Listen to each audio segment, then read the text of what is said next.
Good morning. हम लोग पढ़ रहे थे ऋतुराज जी की लिखी कन्यादान। कल हमने कविता पढ़ी, आशा है आपने समझा होगा और फिर से पढ़ा भी होगा। आज हम लोग इसके प्रश्न अभ्यास की बात करते हैं जो आपकी किताब में है, उसकी एक बार बात कर लेते हैं, फिर और जो बातें होंगी उसमें देखी जाएगी।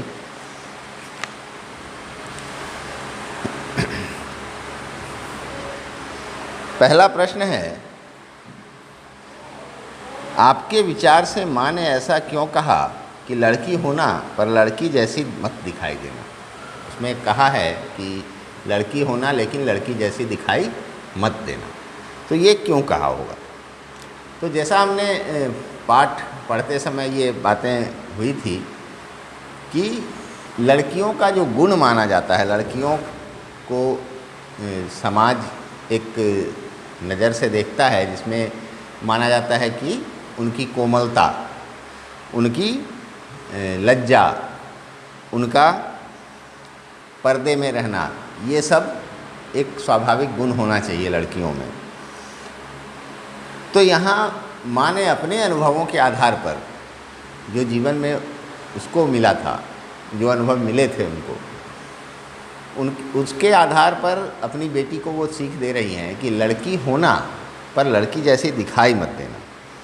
कहने का अर्थ कि लड़कियों वाले गुण अपने अंदर रखना, जो संवेदनशीलता होती है लड़कियों में, जो कोमलता होती है, जो ममता की भावना होती है, जो वात्सल्य की भावना होती है, जो प्रेम होता है, वो सब रखना अपने मन में, वो भावनाएं निकलने मत देना। लेकिन इनको उतना ही उजागर करना है जितनी ज़रूरत है। कमजोरी को दिखाना नहीं है। आपका व्यवहार ऐसा नहीं होना चाहिए जिससे आप कमज़ोर दिखें। कहने का अर्थ यह था, अगर सीधे सीधे कहें तो लड़कियों का जो स्वाभाविक गुण है वो माना जाता है कि लड़कियां बड़ी कोमल होती हैं, कम बोलती हैं, बड़े अदब से बोलती हैं, ज़ोर से नहीं बोलती हैं। इसके अलावा वो घर गृहस्थी संभालती हैं, घर के काम बड़ा अच्छा करती हैं, लोगों की सेवा करती हैं। ये सब एक समाज के अनुसार लड़कियों के लिए यही सब गुण अनिवार्य हैं। तो इसके अलावा जो हम अगर देखें कि एक स्त्री में, एक लड़की में क्या गुण होते हैं, तो उसमें एक संवेदनशीलता होती है, एक दया की भावना होती है, एक प्रेम होता है, एक ममता होती है। तो माँ कह रही है कि तुम लड़कियों वाले गुण रखना, जो अच्छे गुण हैं उनको अपने अंदर रखना, लेकिन उसको अपनी कमजोरी के रूप में प्रकट मत होने देना। कमजोरी के रूप में कैसे प्रकट होगा? तो लड़कियां चूँकि कोमल होती हैं, वो किसी से ज़ोर से नहीं बोलती हैं, प्रतिकार नहीं करती हैं, तो ऐसे में वो अपने ऊपर होने वाले अन्याय का भी प्रतिकार न करें। समाज के अनुसार तो यही लागू होता है। तो माँ सिखा रही है कि तुम गुण रखना सारे, लेकिन अपनी कमजोरी को दिखाना नहीं, कमज़ोर दिखना मत। जहाँ ज़रूरत हो वहाँ तुम बोलना, प्रतिकार करना, विरोध करना। समाज के नज़र में ये थोड़ा बुरा हो सकता है, लेकिन ये ज़रूरी है। इसके बिना लड़कियों का उत्थान नहीं हो सकता है। तो उन्होंने यही स्पष्ट किया है कि जो कोमलता है वो अंदर रखना है, बाहर से आपको मजबूत दिखना है, आपको अन्याय का विरोध करना है, प्रतिकार करना है। दूसरा प्रश्न है, आग रोटियां सेकने के लिए है, जलने के लिए नहीं। इन पंक्तियों में समाज में स्त्री की किस स्थिति की ओर संकेत किया गया है? इस पर भी मैंने कल बात की थी कि इसके दो नज़र से इसको आप देख सकते हैं। एक तो कि किसी भी चीज़ का सकारात्मक उपयोग करना, उसका नकारात्मक उपयोग नहीं करना। हर चीज़ में नकारात्मक और सकारात्मक गुण होते हैं, अच्छे और बुरे गुण होते हैं। तो यहाँ उदाहरण में माँ ने आग को चुना कि आग का काम भोजन बनाना है, रोटियां सेकने का अर्थ है कि भोजन बनाना है, जलाना नहीं है। उसका उपयोग भोजन बनाने के लिए करना, जलने के लिए नहीं। दूसरे अर्थ में इसको ये कह सकते हैं कि आग का काम भोजन बनाना है, तुम दुखी होकर के आत्मदाह मत कर लेना। ऐसी घटनाएं अक्सर समाज में होती हैं। तो एक ये भी संदेश था कि तुम पर अगर कोई विपत्ति आती है, तुम पर कोई अत्याचार होता है, तुम उसका प्रतिकार करना, न कि खुद को जला के मार देना। ऐसी घटनाएं आए दिन अभी भी अखबारों में आपको देखने को मिलती है। दहेज के लिए बहू को जला दिया, या और बहुत सारे कारण होते हैं। तो वो समझा रही हैं कि चीज़ों का सकारात्मक उपयोग करना, अन्याय का विरोध करना, उसका नकारात्मक उपयोग करके खुद को नुकसान मत पहुंचने देना।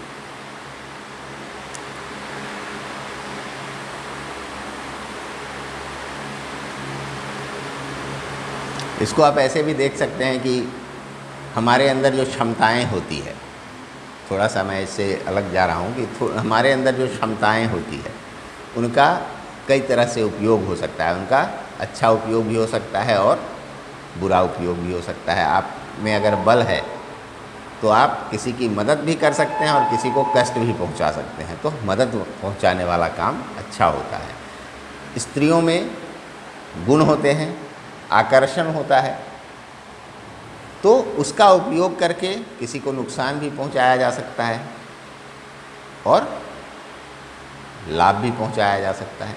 कहने का अर्थ है कि चीज़ों का सकारात्मक उपयोग हो, उसका बुरा उपयोग ना हो, खुद को नुकसान मत पहुंचाना और हर तरह के अन्याय का विरोध जरूर करना।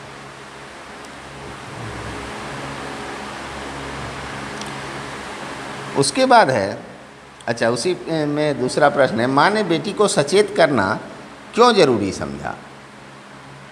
माँ ने बेटी को सचेत करना इसलिए ज़रूरी समझा क्योंकि बेटी अभी पूरी तरह से परिपक्व नहीं थी। उसकी उम्र भी कम ही थी। शादी पहले के समय में तो कम उम्र में ही होती थी, 17-18 साल में हो ही जाती थी। तो वो उसने अभी दुनियादारी नहीं देखी थी। उसको अभी लोकाचार का उतना ज्ञान नहीं था। उसको अभी समाज में या दुनिया में जो कष्ट होते हैं, जो झेलने पड़ते हैं सांसारिक जीवन में, उसके बारे में पता नहीं था। उसको सिर्फ सुखों का आभास था।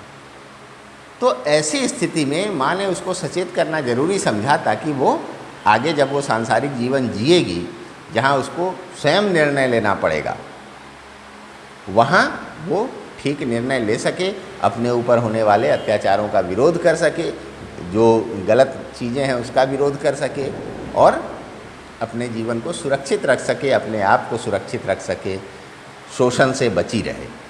इसलिए उसने सचेत करना ज़रूरी समझा।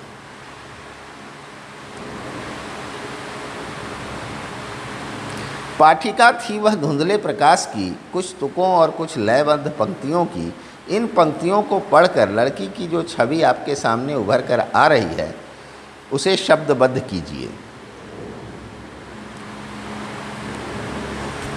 इससे ये जो पंक्तियां हैं, पाठिका थी वह धुंधले प्रकाश की, कुछ तुकों और कुछ लयबद्ध पंक्तियों की, तो कहने का अर्थ यह है कि वह अभी जो सांसारिक जीवन में जो विपदाएं होती है, जो समस्याएं हैं, उनसे अनजान है। उसने अभी एक परिवार के भीतर जीवन जिया है जहाँ उसके माता पिता भाई बहन सब उसके साथ हैं, सब उसका भला चाहते हैं, सब उसके हितों का ध्यान रखते हैं। तो उसको अभी तक मौका ही नहीं मिला था कि वो खुलकर सांसारिक तकलीफ़ों के बारे में जान सके, विपत्तियों के बारे में जान सके, जो कुप्रथाएं हैं, जो बुरी चीज़ें हैं समाज में, उनके बारे में जान सके। ऐसा मौका उसको अभी तक नहीं मिला था। तो वो एक सीधी सादी घर में खुश रहने वाली लड़की है, जो हमारे नज़र में उसकी जो छवि बनती है कि वह अभी एक घर में रहने वाली सीधी सादी लड़की है जिसके पास अनुभव की कमी है। उसको अभी सांसारिक कष्टों का अनुभव नहीं हुआ है कि क्या क्या मुश्किलें सामने आती हैं सांसारिक जीवन में। और वह कुछ तुकों और लयबद्ध पंक्तियों से मतलब है कि जो चीज़ें जीवन में अच्छी होती हैं, आप जब छात्र जीवन में हैं तो आपके जीवन में बुरी चीज़ें कम होती हैं। कभी किसी कारण से आपको खुशी मिली, कभी किसी कारण से, कभी आपका बर्थडे मन रहा है, कभी आपके भाई का बर्थडे मन रहा है, कभी बहन का मन रहा है, कभी किसी की शादी हो रही है, तो ऐसी खुशियों से ही आप का सामना होता है। उसके पीछे जो कष्ट हैं, जो मुश्किलें हैं, उनसे आपका सामना नहीं हो पाता है। तो ये जो टुकड़ों में खुशियाँ होती हैं, उससे उसका सामना होता रहता है, तो वो उसी के हिसाब से अपने जीवन की कल्पना कर रही होती है। तो कहने का अर्थ यह है कि हमारे मन में एक ऐसी लड़की की छवि होती है जो अभी सांसारिक मुश्किलों से अनजान है, सांसारिक जीवन में आने वाले कष्टों, मुश्किलों, बाधाओं से अनजान है, और संसार में सब कुछ उसको अच्छा ही नज़र आ रहा है। वह ऐसी कल्पनाओं में है कि मेरी शादी होगी तो उसके बाद सब कुछ अच्छा ही होगा। उसको पता नहीं है कि उसके बाद और भी तकलीफ़ें हो सकती हैं, कई तरह की तकलीफ़ें हो सकती है सांसारिक जीवन में, इनसे वो अभी अनजान है। तो एक सीधी सादी खुश रहने वाली लड़की की छवि हमारे दिमाग में बनती है, जिसकी की उम्र कम है, जो अभी परिपक्व नहीं है। माँ को बेटी अपनी अंतिम पूंजी क्यों लग रही है? माँ को बेटी अपनी अंतिम पूंजी लगती है या लग रही है इसलिए क्योंकि माँ और बेटी के बीच एक प्रगाढ़ संबंध होता है, एक गहरा संबंध होता है, जिसमें मित्रता भी छिपी होती है, जिसमें अपनापन एक अलग तरह का होता है, एक दूसरे से वो अपने सुख दुख बांटती है। तो हम कह सकते हैं कि वो सबसे निकटस्थ होते हैं दोनों, माँ और बेटी। तो वो जब दूसरे के घर जा रही है, उससे बिछड़ रही है, तो उसको ऐसा ही महसूस हो रहा है जैसे उसकी आखिरी पूंजी जो उसने इतने दिनों में संचित किया था, जो जमा किया था, वो उससे अलग हो रहा है, वो अब खर्च हो रहा है। इस तरह का उसे इसी कारण से महसूस हो रहा है, क्योंकि उसका एक आत्मीयता उसकी होती है, एक अपनापन होता है, एक गहरा संबंध होता है माँ और बेटी के बीच में। दोनों अपने सुख दुख आपस में बांटते हैं, और वो अब उससे अलग हो रही है, इसलिए उसको वो अपनी अंतिम पूंजी लग रही है। इसको ऐसे भी समझ सकते हैं कि जैसे पूरे जीवन किसी ने पैसा जमा किया, पूंजी उसी अर्थ में उपयोग होता है प्रायः कि किसी ने बहुत मुश्किल से, बहुत मेहनत से अपने लिए कुछ धन संचय करके रखा, और किसी एक काम में वो सारा धन खर्च हो जाए, उतने दिनों का संचित किया हुआ धन उसका खर्च हो जाए, तो उसके मन में जो भावनाएं उस समय आएंगी, एक बिछोड़ने का दुख होता है। वही बेटी के साथ भी होता है। बेटी को बचपन से बड़े होने तक माँ पालती पोसती है, उसके हर तरह के कष्टों का ख्याल रखती है, हर तरह का सुख दुख देखती है, उसका भला करती है, भला चाहती है, और इस दौरान एक आत्मीयता, एक प्रगाढ़ता हो जाती है दोनों में, एक दूसरे की भावनाएं समझने लगती हैं। तो वो जब जाने लगती है तो लगता है जैसे जीवन भर की पूंजी जा रही है। इस तरह से भी आप इसको समझ सकते हैं। क्या है वो? किस में से उखाड़े? उधर वाले में से, यहाँ वाले में से? ठीक है।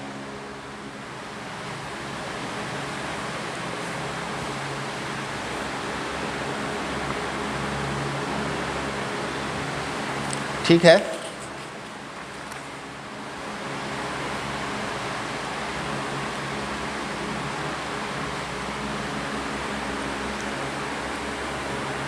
अगला प्रश्न है, माँ ने बेटी को क्या क्या सीख दी? माँ ने बेटी को क्या क्या सीख दी? जब उस को विदा कर रही थी तो उससे पहले उसने जो सीख दिया वो क्या क्या दिया, जो कविता में है, तो उसका एक तरह से आपको सारांश लिखना है कि क्या क्या सीख दिया। तो जैसे उन्होंने कहा कि पानी में चेहरा देखकर अपनी सुंदरता पर मत रीझ जाना, यानी अपनी सुंदरता पर गर्व मत करना, इसको सबसे बड़ी चीज़ मत समझना, अपना सबसे बड़ा अस्त्र मत समझ लेना, एक ये सीख दी। फिर उन्होंने सीख दिया कि चीज़ों का सकारात्मक उपयोग करना, आग के उदाहरण के माध्यम से, कि आग भोजन बनाने के लिए होता है, खुद को जलाने के लिए नहीं होता है। तो किसी भी तरह के दुख में आकर तुम आत्महत्या मत कर लेना, उससे उसका सामना करना, उसको सुलझाने की कोशिश करना, एक ये सीख दिया। फिर कहा कि वस्त्र आभूषण ये शाब्दिक भ्रमों की तरह होते हैं जो आपके पैरों में बंधन डालेंगे। तो उस पर ज़्यादा आसक्ति मत रखना कि अच्छे वस्त्र और सुंदर आभूषण पहनने पर ज़्यादा आसक्त मत होना, उसके पीछे ज़्यादा मत भागना। ये तुम्हारे लिए बंधन का काम करेंगे, तुम्हारे उत्थान में बाधा पहुंचाएंगे, तुम उसी में उलझी रह जाओगी और बाकी जो उससे बड़े काम हैं वो तुम नहीं कर पाओगी। ये सीख दिया। फिर उन्होंने कहा कि सरलता, भोलेपन और सौंदर्य, सरलता, भोलापन, सौंदर्य, कोमलता, ये सब स्त्री के गुण माने जाते हैं। तो तुम ये गुण रखना अपने व्यवहार में, अपने अंदर, लेकिन इसका प्रभाव अपने व्यक्तित्व पर मत पड़ने देना जिससे तुम कमज़ोर लगने लगो। इसका उस हद तक प्रभाव नहीं पड़ने देना, ऐसा कहना ठीक रहेगा कि इसका उस हद तक अपने व्यक्तित्व पर प्रभाव मत पड़ने देना कि तुम कमज़ोर दिखने लगो, तुम कमज़ोर लगने लगो, लोग तुम्हें कमज़ोर समझें और तुम्हारा शोषण करने की कोशिश करें, तुम पर अन्याय करने की कोशिश करें। तो ऐसी सीखें माँ ने बेटी को दी। अब है आपकी दृष्टि में कन्या के साथ दान की बात करना कहाँ तक उचित है। इस पर भी मैंने कल बात किया था कि कन्या के साथ दान शब्द को चुना गया। किसी प्रकार एक घर से दूसरे घर जाती है तो इसमें किसी तरह के विनिमय की बात नहीं की गई, किसी तरह के व्यापार की बात नहीं की गई, दान की बात की गई। दान का अर्थ होता है कि आपने अपनी वस्तु किसी को उसके हित के लिए दिया, तब वो दान कहलाता है। आप बिना किसी स्वार्थ के अगर किसी को उसके भलाई के लिए, उसके किसी कार्य के सिद्धि के लिए आप अपनी वस्तु किसी को दे देते हैं बिना किसी स्वार्थ के, तब वो दान कहलाता है। तो कन्या का जो दान होता है वो इसी तरह का माना गया है कि हमारे घर की जो रोशनी थी, हमारे घर का जो उजाला थी, वो अब आपके घर में रोशनी फैलाएगी, अब वो आपके घर को संवारेगी, आपके परिवार को अच्छा बनाएगी। इसके लिए मैं आपको ये दान कर रहा हूँ। तो इसलिए इसको दान कहना उचित है, क्योंकि बाकी के शब्द हैं उसमें अलग अलग तरह की बातें हो सकती हैं, कि दान तो शुद्ध बिना स्वार्थ के दी गई वस्तु को कहते हैं, जिससे जिसको दे रहे हैं उसका कुछ भला होने वाला हो। तो यहाँ कन्या दी जाती है, दान में दी जाती है कि आप ये हमारे लिए अब महत्वपूर्ण थी, आज से आपके लिए महत्वपूर्ण है, ये आपका भला करेगी, अब ये आपके परिवार को अच्छा बनाएगी, आपके घर में उजाला फैलाएगी। इसलिए कन्यादान एक उचित शब्द है, या दान की बात करना उचित है। तो इस तरह से हमने प्रश्नोत्तर भी कर लिया इसका। अब इसमें कुछ शब्द हैं जिनको आप लोग छांटिएगा, जो आपके समझ में नहीं आई हो, जो नहीं आए हों शब्द, तो फिर हम लोग इस पर भी बात कर लेंगे। शब्दार्थ वगैरह तो इसमें शायद नहीं दिया होता है, जैसे प्रामाणिक है, लयबद्ध है, बाँचना है, आभास है, शाब्दिक है। ये कुछ शब्द हैं जिनको आप अगर नहीं समझ में आता हो तो लिख के उसका अर्थ लिख करके समझने का प्रयास कीजिएगा। प्रामाणिक का मतलब होता है जिसका प्रमाण हो, मतलब जो उचित हो, जो जिसको अंग्रेजी में आप सर्टिफाइड कह सकते हैं, वो उचित है, वो ठीक है होना। तो प्रामाणिक हो गया। उसके बाद हो गया लयबद्ध, यानी एक लय में जो चीज़ें होती है, एक सुर में जो चीज़ें होती है। तुक कहते हैं जो एक जैसे शब्द, जैसे पंक्तियों के संदर्भ में अगर कहें तो जैसे आना जाना, तुक एक तुक वाले शब्द हुए, इस तरह से है। रीझना का मतलब होता है मोहित होना, आकर्षित होना। शाब्दिक शब्दों के, और तो कुछ वैसा मुझे दिख नहीं रहा है जो आपके समझ में नहीं आने वाला हो। बाँचना मतलब पढ़ना, आभास मतलब महसूस होना,